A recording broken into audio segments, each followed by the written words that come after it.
Hello everyone, Jolene here from Bookworm Adventure Girl. Welcome back. I hope that you are all doing well. This is where I talk about the books that I'm reading, the books that I like to read. I do like to read diverse books and I highlight Canadian literature. If you are new, thank you so much for checking out my channel. Please hit subscribe and stick around. Today I am very excited to be sharing my top 10 books of 2024. This is always one of my favorite videos to do, and it's also one of my favorite videos to watch, everyone else's top reads of the year. It isn't so great for keeping my TBR down, but I think that that's probably a good problem to have. So just before we get to my top 10, I am going to go over a few stats for the year in 2024. This is according to Storygraph. I read a total of 88 books, and that might sound like a lot to some people, but it is lower by about 40 to 60 books for me. Now, I am okay with this because if you knew everything in my life since June of 2023 to now, you would understand. So I will just say that I am totally okay with 88 books. But it does mean that my TBR stack didn't get below the 1500 mark. It would have had I been reading normally. So again, I'm totally okay with this. The fact that I managed to read 88 books is probably a miracle in and of itself. I probably attempted about 100 books, and there were some that you could say I even read them, but I wasn't always able to focus. And I would get to the end and not be able to tell you anything about the books. And I realized that that was me. So I didn't include those books. And I will have to, I think, read them again because at another time when I'm in a better space and I can actually focus better. So from these 88 books, like I said, according to Storygraph, the top moods were reflective, emotional, dark, mysterious, hopeful, tense, sad, informative, challenging, funny, lighthearted, adventurous, and inspiring. For pace, 76% was medium, 17% slow, 7% fast. Page numbers is interesting with almost an even split. 53% were 300 to 499 pages. 47% were less than 300 pages. 79% were fiction, 21% nonfiction, and there were several genres represented. Literary, contemporary, mystery, romance, thriller, memoir, historical, magical realism, horror, LGBTQIA2S+, dystopian, classics, short stories, history, politics, nature, essays, biography, fantasy, poetry, race, graphic novel, science, sci-fi, true crime, children's books, sociology, speculative fiction, middle grade, and I think that was it. So there was a lot. And then the average rating was 3.93, which is actually pretty good. So I've been watching a lot of other booktubers videos as they share their top books of 2024, and they've almost all, if not all, been saying how difficult it was to narrow their list down. Many people have said that they've had really good reading years, and normally that's what I would say too. I think I've said that every year until now. But I actually didn't have very many 5-star reads this year. I didn't even have enough to make a top 10 list. So I do acknowledge that it may be more me more than the books. It's not the books, it's me. So in many ways, it actually made making this top 10 list pretty simple. Because I didn't have a whole lot to work with for 5 stars. But I did read some very good books. So for my top 10, I am going to share my top 5 nonfiction and my top 5 fiction books with an honorable mention along the way. So let's get started. In fifth place for my top 5 nonfiction is The Peace by Romeo Dallaire. This was one of my most anticipated books of 2024. I have so much respect and admiration for Romeo Dallaire. If you've been watching my channel for any length of time, then you probably already know all of this. But I love Romeo Dallaire, and what I love most about this book is that it shows a conversion of sorts of how Romeo Dallaire has looked at war and peace.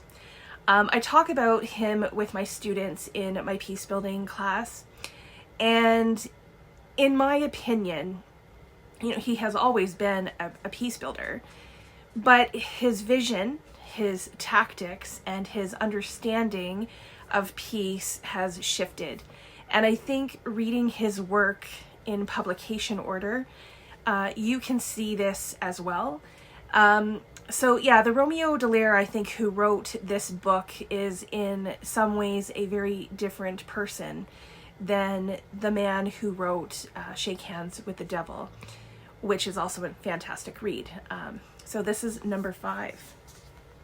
At number 4 is Disorientation, Being Black in the World by Ian Williams, a favorite author of mine. I will read anything that Ian Williams writes, so this is probably no surprise that this has made the list. This is a collection of essays that come from Ian Williams' own experiences as a Black man. And as usual, he has clever ways of making us think of things differently, to see new perspectives, and to see ourselves in the story. And that's whichever part that we might play. And he does that so well. So although the subtitle is Being Black in the World, the essays are for all of us and the part that we play in racism in our society. This is, I think, a book that everyone needs to read. I think it's really, really important. At number 3 is Our Green Heart, The Soul and Science of Forests by Diana Beresford-Kroeger. I just talked about this in my December wrap-up. This is a really important book for anyone interested in the role that they can play, the role that they have in helping climate change. There are connections made that help to remind us how intertwined we are to the natural world and how we overlook that all the time. So if you love trees, you will love this book. Sticking with the theme of climate change, at number 2 is Fireweather by John Vaillant. I feel like I've talked about this book so much, but it's such a well-researched and well-written book that it deserves to be talked about. So this is about the 2016 wildfire that took over the town of Fort McMurray here in northern Alberta. And the wildfires, really are still happening every year, even now in 2024, the town of Jasper was evacuated. And there are other stories of several wildfires all the time. So this book is very timely, and I think that we need to start paying attention. So if you are interested in the story, if you are interested in the environment and in the environmental impact, if you're interested in wildfires in general, then this book is definitely worth checking out. Okay, my number 1 in nonfiction was the memoir Run Towards the Danger by Sarah Polley. This is also a collection of essays. Also, I feel like I've talked about it a lot, but each one of the essays is about a traumatic event in Sarah Polley's life. Things that she didn't really talk about, but things that have had some substantial impact on who she is and how she moves in the world. The writing in this is excellent. The structure is great. This is a book that I have continued to think about ever since I read it. And it definitely gives you a new perspective on who Sarah Polley is. So if you only know her as a child actress, which was the case for me, this will shed a lot of light. And if you don't know who she is at all, still worth a read. I think she will let you into some of her darkest times. So if you enjoy memoirs, then this should be on your list. Okay, moving on to fiction. As many of you know, I am not much of a rereader. I've had a couple of times where it was a really good experience to do a reread, and then I've had times where it kind of ruined the initial reading and love of the book for me, which kind of turns me off of rereading. However, when I was going to be doing a buddy read of a sequel, I thought, it's been a while since I read the first book. I would refresh my memory. So this is going to be an honorable mention because it is a reread. So when I reread Moon of the Crusted Snow by Waubgeshig, I changed my rating from a 4-star to a 5-star. And then I read the sequel, Moon of the Turning Leaves, as a buddy read with Danni from Danni Dabbles. And I gave it a 4-star. But I have a feeling that if I were to do a reread, I might actually also give this 5 stars, because there are scenes from this book that have stayed with me. Parts of it gutted me. And I think it's one of those books, like Moon of the Crusted Snow, that you get more out of it on another read. So those are my honorable mentions. They were very, very good. So now let's take a look at my top 5 in fiction, and I just realized I didn't grab my number 5. So in the number 5 spot, I'll put a picture up. It is The Guncle by Stephen Rowley. This was a delightful read. I loved the characters, especially the character development of Patrick, who is the gay uncle, the Guncle. He ends up caring for his brother's kids when their mother dies. And then the brother is dealing with mental health issues, so he's not able to take care of the kids either. And I thought that the kids seemed real, and the contrast of them not fitting into Patrick's lifestyle at all. I thought it was very well done without being over the top. The book had some depth in how it handled grief for all of the characters involved. And I like how the seriousness didn't overtake the story. And there were some very funny parts as well. I will probably try to read the sequel this year if I can get my hands on it. So hopefully I can find a copy. I think that'll be really good. At number 4 is Cereus Blooms at Night by Shani Mootoo. This is her debut novel, and there is so much that can be said about this book because it has so many layers to it. Tyler is a nurse taking care of a woman who is suspected to be a murderer.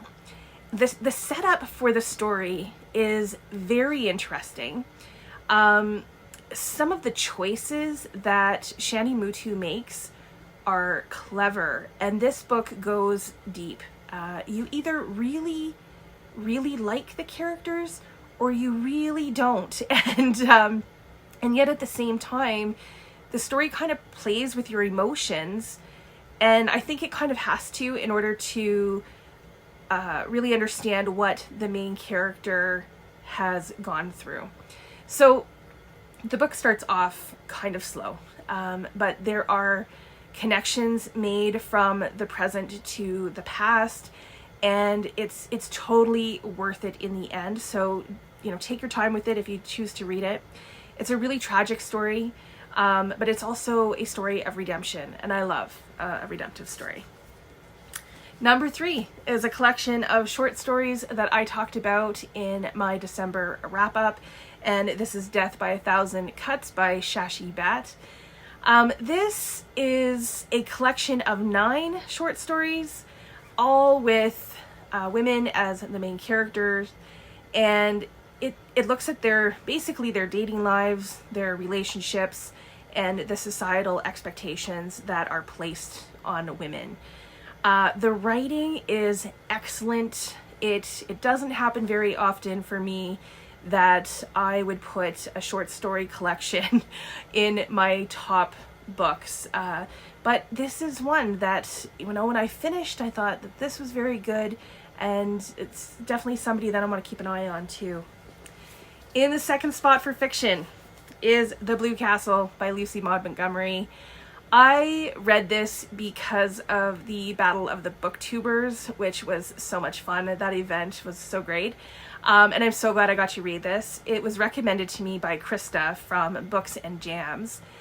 I had never read anything by Lucy Maud Montgomery, except for, as you all know, my love for Anne of Green Gables. I have read the first 4 books in that series, and I was so happy to have read a book that she had written for adults.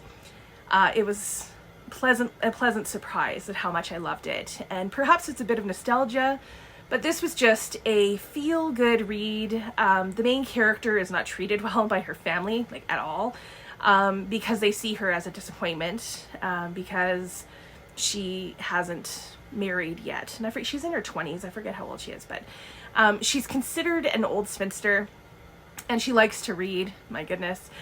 So the main character has a lot of gumption, and she rebels in all the best ways possible.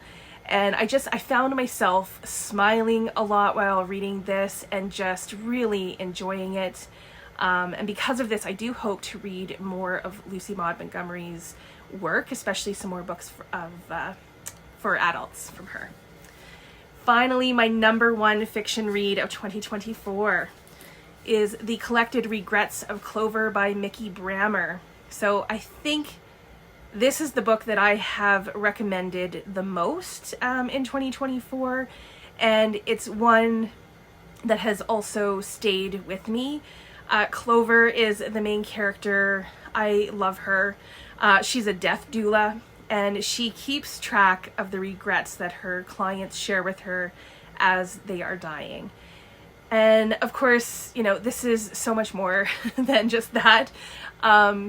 It's about our mortality, but I think it's really about how we choose to live our lives. And it's about the relationships that we make.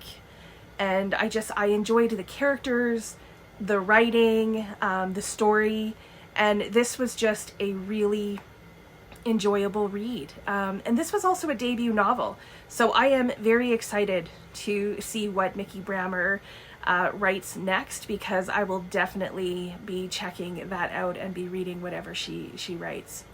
So those are my top 5 nonfiction and my top 5 fiction books of 2024. Please let me know if you have read any of these books, or if you are interested in reading any of them. Do you know any of these authors? What are your thoughts? What were some of your top books of 2024? I am hoping that 2025 will be a good reading year for all of us, and I look forward to more good reads, maybe some more 5-star reads in the very near future for all of us. So I look forward to chatting with you in the comments. As always, thank you so much for watching. I hope you enjoy the rest of your day, and don't forget to make every day an adventure.